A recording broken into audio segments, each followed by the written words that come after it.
Welcome back, everybody, to the show. I am your host, as always, Jay Villain, aka That Villain J, and tonight we have a very special treat for you. Yes, we do. Because it's going to be our second theory craft before we head into early access tomorrow. When this video goes up, you're going to be seeing Jay Villain early access on Wednesday, June the 4th. So I figured we'd take some time to try to build some Final Fantasy decks here with the new cards. Absolutely, and we're going to be running Dark Knights. You know I love Dark Knights. I love ORZHOV Knights, ORZHOV Gain and Drain, and there's a lot of good Knights coming up on Final Fantasy, and I have ideas. I've got a lot of ideas. So, before we get down to this one, which is a very interesting kind of spicy build here, I need you to do something for me, which is, of course, tenderly press that like button, gently press that subscribe button. Because if you don't press that like and subscribe button, guys, I'm going to be honest with you. You're going to get attacked by the like and subscribe, which you may or may not know is a YouTube werewolf who will viciously maul you and rip you apart for not liking the video and subscribing to the channel today. Join us on a stream every night at twitch.tv/thatvillainj for a live stream. Goodness, we'd love to have you there live and in person on Twitch and on YouTube. Both those places would be fantastic if you came on by. Hit that bell, you'll be notified. You don't want to miss Wednesday when we're in early access getting all these cards playing for 24 hours. We're going to be great. Check out our Discord community for all the latest news, information, post your decks, post memes, ask questions. If you have a theory crafted build deck that you want to see, you say, Jay, I got a great idea for a Final Fantasy deck, come share it on the Discord. And of course, all the decks that I build are going to be available on my AetherHub, and I'm building this one on Moxfield because I like the build on Moxfield. I like the building tools on Moxfield a little bit better than the others. So, that all being said, what are we talking about with ORZHOV Dark Knights? Well, I gotta have the Dark Knight, the guy in there himself. I gotta start with Cecil, okay? Or Cecil. I've said it both ways to upset everybody. So we're gonna play Cecil Dark Knight, who does flip into Cecil Redeemed Paladin. First things first, he is a really good card because he's a 2/3 death touch for 1 black. He's awesome. Human Knight. Whenever he deals damage, you lose life you lose that much life. Then if your life total is less than or equal to half your starting, then you transform it. All right. So you transform him into this guy, who is the Redeemed Paladin. Lifelink, 4/4 lifelink, protect. Whenever he attacks, other creatures gain indestructible until the end of turn. So he goes in, he protects everyone, and he gains you life, which is super, super cool right there. We like that for an early play. Very dangerous, guys, especially against like something like red aggro. Them coming in with that much, a 2/3 death touch on the board is kind of, it's a dangerous card to have down because anything swinging at you is probably going to die. So I really like that one, and he's probably one of my favorite characters from Final Fantasy, so I'm really cool. It's really cool that they made such a good card out of him. So we're going to start with him. I'm going to throw in 2 Judge Magister Gabranthas for the sole reason that he looks sick as hell, bro. He's a Human Knight Advisor. He's kind of like he's kind of like a little bit less, perhaps less useful. I don't know. It's up to the audience right now. We'll have to see. Bartolome, he's an ORZHOV 2-drop, 2/2 menace. I like that he's a menace. Whenever another creature or artifact you control dies, put a 1/1 counter on Judge Magister Gabranth. So anytime anything dies, he increases the amount. So he's going to help. If anything dies, he's going to get bigger, and he's got that lovely menace right there. And also, again, he looks sick as shit. All right, so non-Final Fantasy cards, I've actually had a lot of success with these in the past. We're going to throw with Knight of Grace and Knight of Malice. Part of the reason that I like playing with these cards so much is the prevalence of black and white currently in the game. The fact that Knight of Grace cannot be destroyed with black removal is insanely good. It has hexproof from black, and it gets +1 as long as any other player controls a black permanent, which we can do Cecil Dark Knight and a Knight of Grace. It's a 3/2 first strike if we have Cecil down, and hexproof. All of those spells can't be used. All those removal spells cannot be used. The same thing goes for Knight of Malice. Human Knight, 2-drop, 2/2, could be a 3/2 if we control a white one. And hexproof from white, cannot be the target of white spells. I think Knight of Grace is probably a little bit more useful because of the prevalence of early black removal in the game currently, but I think both of them down is good, especially if we're going to be swinging in with our trick play, which we're going to be talking to you about here in a second. I want a lot of knights out. I want to hopefully have them survive for a while. The reason is, this is kind of win con number one right here, or the main win con, is this new card, Dion Bahamut's Dominant. All right, I actually don't know this guy because I haven't played 16 yet. He is 1 white and 3, Human Noble Knight, Dragonfire Dive. During your turn, Dion and other knights you control have flying. This is very similar to the situation of that Azorius soldier that would just all of a sudden give a whole board flying and you would just die. What I'm thinking for a really good win con is load our board up, play defensively. We can immediately drop Dion Bahamut's Dominant and swing in all flying with Knight of Grace, Knight of Malice, Judge Magister, Cecil, Alenda. We can throw down an absolute huge amount of flying knights that can just completely rip apart our opponent in the sky when they're not expecting it. Because this does it immediately. So if they're tapped out or whatever, and we have a lot of creatures, boom, every single one of them is flying, we swing in, and we hit. Very, very cool stuff right there. I think that is probably a potential win con in and of itself, to just surprise fly all of the knights in. He also makes a knight when he enters, so I love cards that create tokens when they enter, because you're getting a 3/3 and a 2/2. And then, of course, he has his ultimate power, which is 2 white and 4. You exile, then return in his Saga form, which, of course, is going to be Bahamut, Warden of Light, which is a Saga Dragon. Wings of Light, you put a 1/1 counter to each other creature. They gain flying until the end of turn. Again, another huge hit you can do right there. Twice you get it done. Then you get Giga Flare, which is a classic Final Fantasy spell. Destroy target permanent, exile, then return. So, very cool stuff. A 5/5 flying legendary creature, legendary enchantment creature dragon. Huge play right there. So I think that he is actually going to really load us up. For the other 4 drops, we're also going to go with Saint Alenda, because she is super powerful. And again, that resistance to removal, I think, is super useful in current meta. She's not going to get burned out. No instants. Only sorceries or enchantments can get rid of her. No direct removal is going to help. She's a 4/4 lifelink, which is super cool. We love to see that right there. And then if we have life greater than a starting life total, she is a 5/5 menace. And then if we have additional +5, she gets a 10/10 menace if your life total is 10 greater. Really powerful stuff with Alenda. I think people sleep on her quite a bit. For the 5-drop, hell, why not? If we're doing vampires, we're doing knights, we might as well throw in the Bloodthirsty Conqueror in the 5-drop, just to make sure we gain that extra crazy amount of life. 5/5 flying death touch for 5. Whenever an opponent loses life, you gain that much, which is insanely huge. Trying to finish off with the big flyers on the end there. Super cool. Now, you'll notice I don't have any 3-drops. We're going to talk about our 3-drops down here in our artifacts, because those are going to be our 3-drops. We're going to go with Dark Knight's Greatsword, okay? 1 black and 2 equipment job select. What does that mean? When this equipment enters, you create a 1/1 colorless hero creature token and attach it. That means for 3, you get a 4/1 knight. Okay, you get a 4/1 knight as soon as you play this, which is cool. Not bad. The other thing about this equipment, and part of the reason I don't like equipments, is that you don't have to pay mana to re-equip this thing. You only need to play life. I don't care about playing life. Equip 3, activate only once each turn. Somebody else picks up the Greatsword and swings in. Now you're talking about putting in a Alenda Saint of Dusk. You're giving her a Greatsword, and she's a 5 menace. She becomes an 8, an 8/5 menace, and we cost us 3 life to do it, but we can swing in for 8 life. That is a huge hit right there. Even putting it on anything, even putting it on Cecil, because costing life and getting our life total down causes him to transform. So I really like Dark Knight's Greatsword.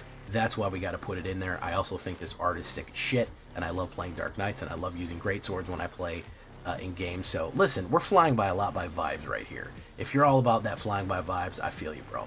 So we're going to go with 4 of those. I'm also going to throw in 2 patchwork banners right there for 3. As it enters, choose a creature type. Guess what you're going to choose? You're going to choose Knight. And of course, we get add 1 mana of any color as we go. 2 of those for the 3-drops. That is what we're looking at right there. The last thing we're going to look at is enchantments and instants. I think we have to run Sheltered by Goats.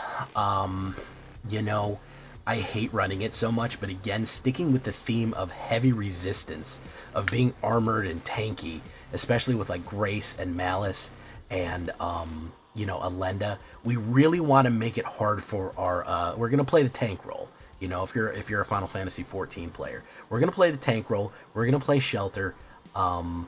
It's gonna be super cool. Because this is going to give you Ward 2, it's going to lock somebody out and give somebody lifelink, which is good on Cecil, because you gain life and lose life on that. That's not a bad one right there to run. He's a 3/3. He'll lock somebody out, and it makes things that much harder to kill. You can see the kind of sub-theme here of hexproof, resistant, hexproof from instance, ward.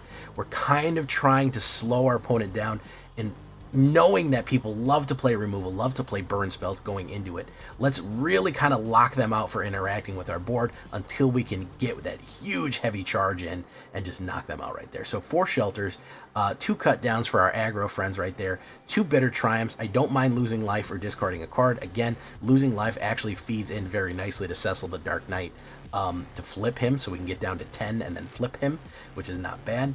I'm also going to go with Battle Menu. This is a good card, and I think that it's just one of those what I call Swiss Army knife cards. It just does everything. It's super modal.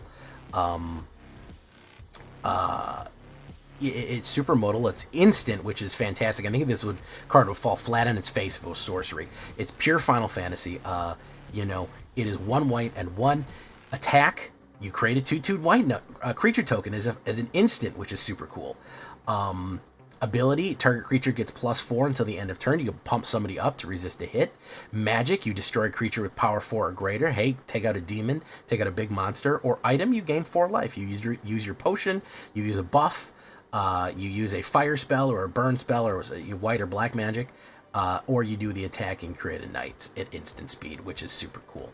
I really like that. So Battle Menu, actually, you might want to put more of those in there, because just an all-around everything. Just, again, one of these Swiss Army knife spells that just does it all. So that's kind of the idea. Yeah, be very resistant, be heavily armored. We're going to play the tank. We're going to play the tank role here. Heavily armored, gain the life, lose the life, manipulate your levels here, and then swing in for the big hit when we charge up and hit our limit break. So that's what we're going to be doing with this one. We're going to be playing it. We're going to be playing it Wednesday, which is why I want you to stop on by and come play with me on early access. Check that out. Hit that bell and do all that. Bleachbone Verge, Caves of Koilos, Concealed Courtyard, Plains and Swamps. 23 lands. I don't think we need more. It's relatively low CMC. I'm not, I'm not super worried about it. 7 Plains, 7 Swamps. Couple ideas that we might think about. I may go as a Squall Seed Mercenary. I felt like I had too many 4-drops already. So he's kind of get pushed to the sideline, even though he's a Human Knight Mercenary and he's got Rough Divide. He's a good way of getting stuff back, but we're going to have to wait and see on him. I'm not 100%. Werewolf Bodyguard for your 3-drop can exile somebody else as a flash speed for an Elf Fox Knight. And of course, the classic Knight spell, Virtue of Loyalty and Arvindale Fealty. You can instantly create a 2/2 Knight creature token with Vigilance. Frankly, I kind of like Battle Menu better. However, you do get that one at the beginning of your end step. Everyone gets a +1/+1 and untaps for that castleness right there. You get that castle feeling. So that is what we are looking at for how this deck would be built. Gain, drain, losing life, and then gaining it right back, trying to lock out your opponent, and again, being that tough hit. Again, as chat said, most removals right now are black or white, and people not being able to play those, or being able to have to force sacrifice, or being able to have to play through ward or anything like that, is kind of disruptive. It is not easy to deal with overall, and I'm kind of thinking about this with maybe something like Quarry Steel Cutter in mind, where they're really trying to burn you out or hit you hard, and you're playing early on, you're trying to kill them, and do what you need to do, or just heavy black decks that just want to remove you and kill you and kill you and kill you. So that's my idea for the Dark Knight deck. We look at the stats right here. I think that we have a lot on the 2-drop, which is not bad. A few on the 1-drop, a lot of 2-drops, some on 3, some on 4, and just a Splish Splash on 5. Good on curve early plays right there. Decent amount of permanents. I think the total is 22 creatures, 6 instants, 6 equipments, 6 artifacts with 4 equipments and 4 enchantments altogether on 23 lands as it goes. Little splash more black than white. You may want to readjust those black manas to be a little bit more like there, and then white on that. That's what we're going to be looking at. We can take a look at some other play-tested hands right there. We can look at some early hands. We're kind of getting, wow, it's really not giving us good stuff. So let's get into a play test real quick, and we'll try a couple of hands and see how it plays out. Kind of just theory craft and kind of game how it would go. That's a horrible, I'm going to mulligan that one. Yes, I want to restart. Terrible early games. Holy crap. All right. Not the worst one. We'll play Concealed Courtyard into a Cecil Dark Knight, which is great early play. Then we can do next turn. Boom. We put down one of those, put down a Plains, and we can immediately play Knight of Grace. Knight of Grace would be a 3/2 first strike, and we could swing in with Cecil. We would lose 2 life, but we'd be getting down there, okay? Next turn. Boom. Swamp. Oh, we have the classic swamps. I got a bunch of those, by the way. We have a Dark Knight's Greatsword. Pop that down. Boom. Pretty decent board already.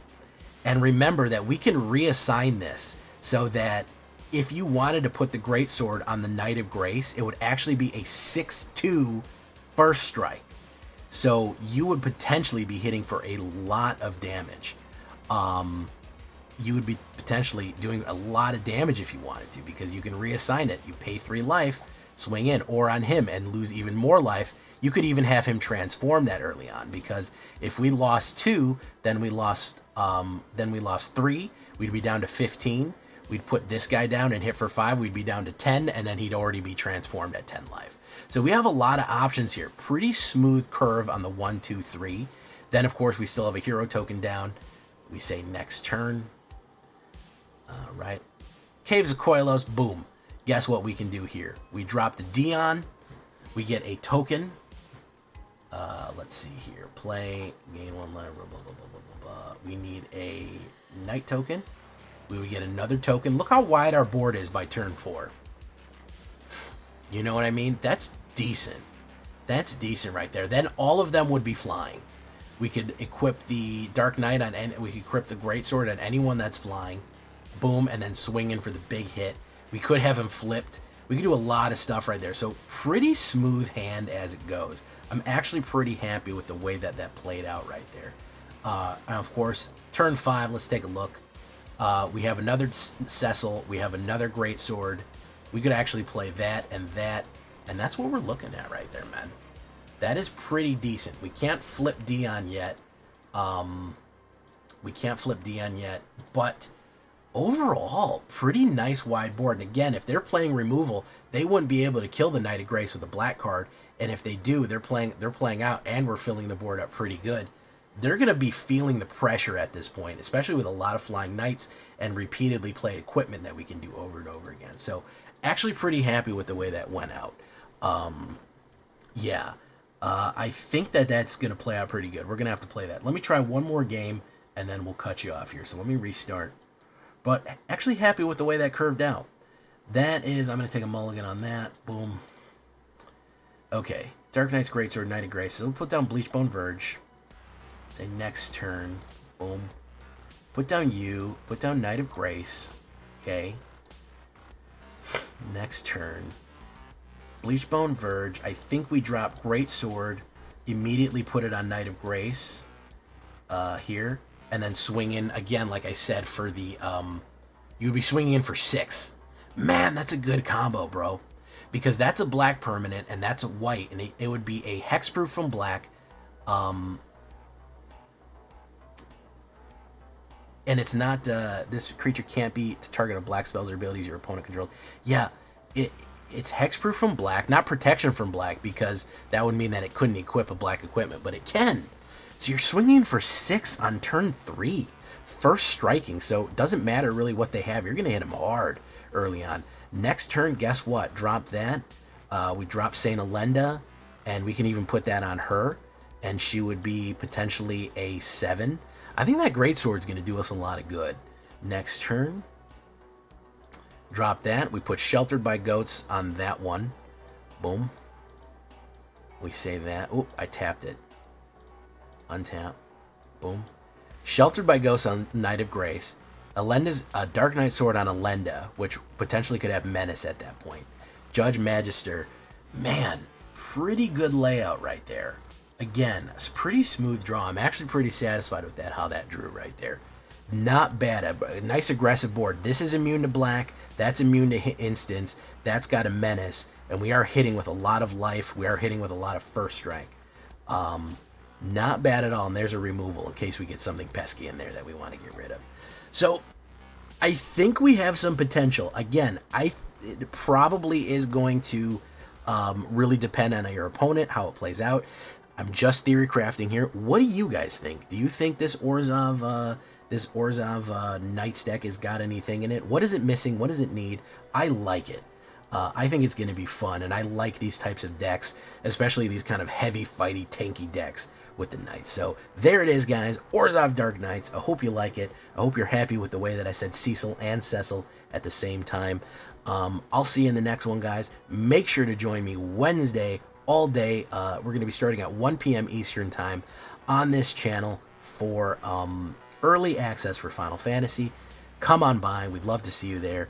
I've been Jay Villainy, you've been great, and we'll see you in the next one. Adios, everyone. Good night and goodbye.